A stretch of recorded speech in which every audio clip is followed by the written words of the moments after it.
Coucou tout le monde, je vous retrouve aujourd'hui pour ma vidéo haul de la Japan Expo Sud. Donc théoriquement, quand je mettrai cette vidéo en ligne, j'aurais mis en ligne préalablement ma vidéo vlog de la Japan Expo Sud, même si je n'ai pas énormément vlogué.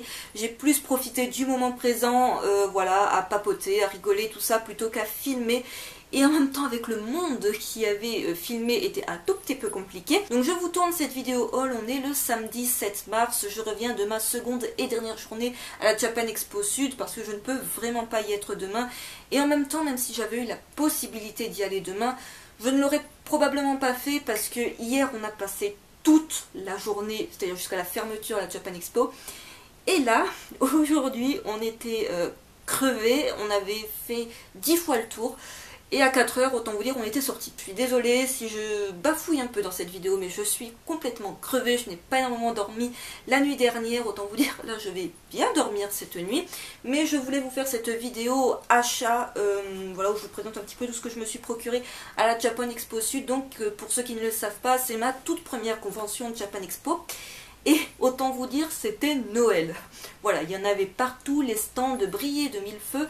La tentation était à tous les coins de stand et je n'avais pas vraiment de budget, je ne m'étais pas fixé de budget, je voulais pas non plus craquer pour n'importe quoi.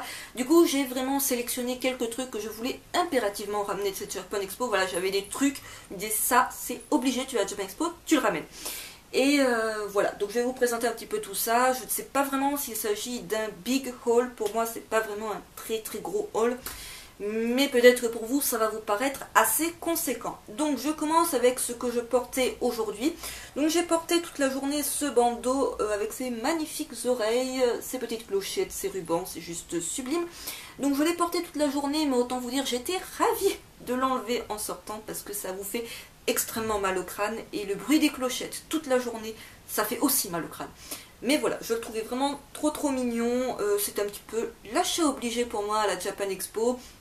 Sachant que j'étais pas cosplayée, voilà, hier je suis allée très simplement en jean et t-shirt Totolo et là aujourd'hui je me suis dit bon allez, on va faire un truc un peu plus mignon et donc petit achat de bandeaux. Donc il y avait des bandeaux tout simples avec juste des oreilles, mais je me suis dit que voilà, quand j'ai vu ce stand où il y avait vraiment, je sais pas si ça se verra bien, avec des rubans, des petites clochettes, tout ça, j'ai vraiment trouvé très joli. J'ai hésité 20 fois sur la couleur, mais bon, décidé pour des oreilles noires.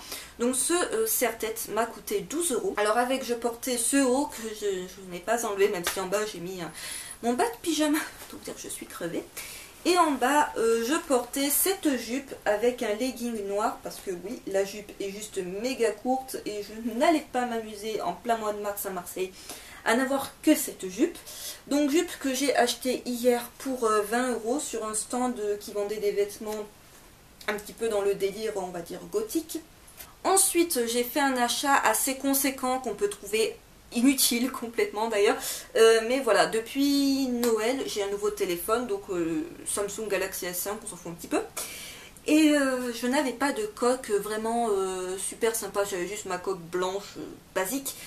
Et quand j'ai vu ce stand avec des coques de téléphone faites à la main, vraiment des pièces uniques, je me suis dit c'est tellement typiquement japonais, tellement mignon, mais à la fois très particulier. C'était obligé, j'en achète au moins une, j'en ai finalement acheté deux. Donc hier déjà j'ai acheté celle-ci. Donc les coques comme celle-ci, que ce soit pour un Samsung, un iPhone ou quoi, elles étaient vendues au prix de 26 €. Donc hier il y avait pas mal de choix, mais aujourd'hui autant vous dire pas mal de modèles étaient partis et il n'avait vraiment pas de modèle en stock étant donné que comme je viens de le dire, chaque modèle était unique. Donc voilà, le premier modèle que je me suis procuré hier. Et aujourd'hui, j'ai craqué pour un deuxième qui n'était pas franchement mon préféré, mais vu que j'étais un petit peu dans la journée du bleu, comme vous pouvez le voir avec mon vernis, je me suis dit, allez, la coque bleue, ça peut le faire.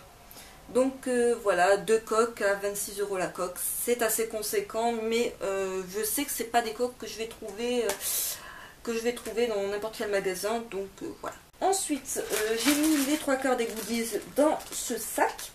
Donc le sac paraît conséquent, mais vous allez voir, il n'y a pas énormément de choses. Donc hier, j'ai craqué pour un coffret DVD. Vous allez dire, mais tu ne regardes jamais d'anime.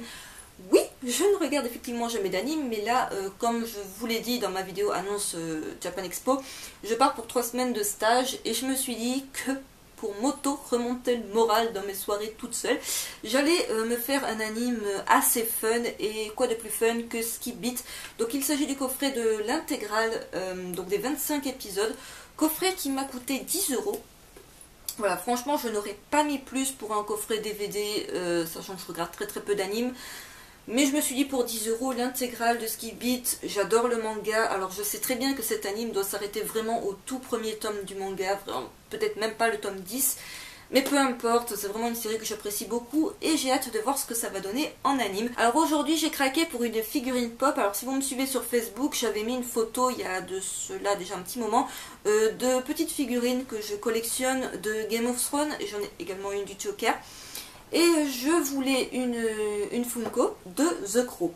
Alors j'étais pas spécialement partie pour The Crow, mais c'est l'un de mes films préférés, donc voilà pour ceux qui ne connaissent pas The Crow.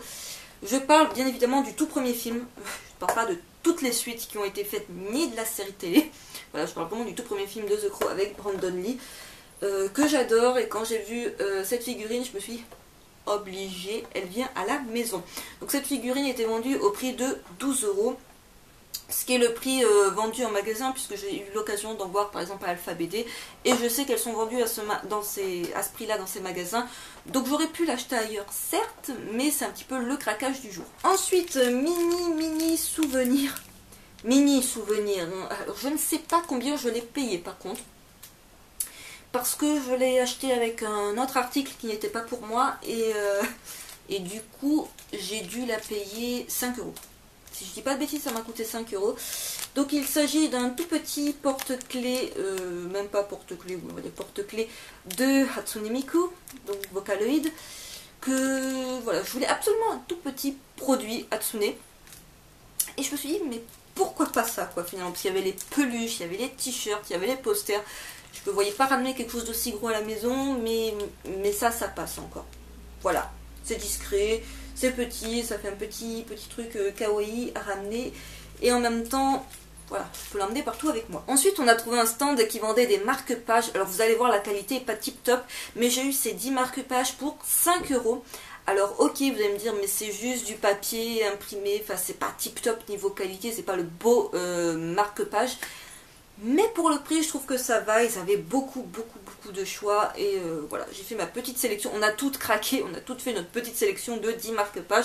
Donc je vous les présente. Tout d'abord, Envy de Full Metal Alchemist, Vampire Knight, Sailor Moon, Byakuya de Bleach, Virginie, j'ai encore zappé le nom de ce Pokémon. Je te l'ai demandé tout à l'heure et j'ai déjà zappé. Voilà, je suis fatiguée. Un Pokémon. Orochimaru de Naruto. Erza de Fairy Tail.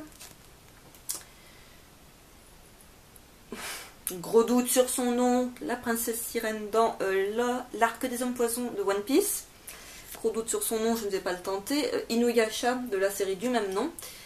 Et Yuko de la série Crossolik. Et enfin, j'ai craqué pour 3 peluches. Ce qui a été le plus gros de mon budget, finalement, c'est les peluches. Donc hier, j'ai craqué pour celle-ci. Alors, je vous montre le sac, qui est juste super sympa. Je ne sais pas si vous verrez le sac Totolo, vraiment très sympa. J'ai craqué pour une première peluche. Je vais l'enlever de son plastique, par contre, parce que avec le plastique, vous n'allez rien voir. Ah ben, ne risquez pas de s'échapper. Hein. Voilà, ou tu es mieux sur ton plastique. Aquali. Oui, c'était pas du tout ma journée Pokémon, ne vous inquiétez pas. Donc voilà, Aquali, qui là tire un peu la gueule, mais peu cher, il est dans son plastique depuis hier. Donc Aquali, je l'ai payé 13 €, il me semble. Je ne sais vraiment pas si, je ne saurais pas vous dire, parce qu'il y avait des affiches comme quoi la contrefaçon était interdite en convention. Mais apparemment, il y en avait un tout petit peu quand même de la contrefaçon. Donc je vous montre, voilà, l'étiquette que ça donne. Pour ceux qui veulent s'éclater à traduire. Donc voilà, le petit Aquali trop mignon. Ce matin, j'ai craqué pour Happy, tout simplement. Je cherchais une peluche Happy depuis hier. Et je ne savais vraiment pas laquelle prendre, parce qu'autant vous dire, des Happy, il y en avait sur tous les stands de peluches. Et finalement j'ai opté pour celle-ci. Alors il y en avait une avec un poisson, il y en avait une où il avait ses ailes.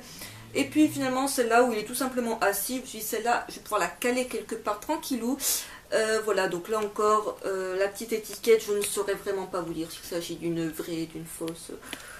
Je n'y connais strictement rien en trafic de peluches, autant vous le dire. Mais je la trouvais franchement sympa. Donc celle-ci m'a coûté 15 €. Donc oui, le budget peluche est assez conséquent. Et enfin, le dernier achat du jour. Ce méga Neko.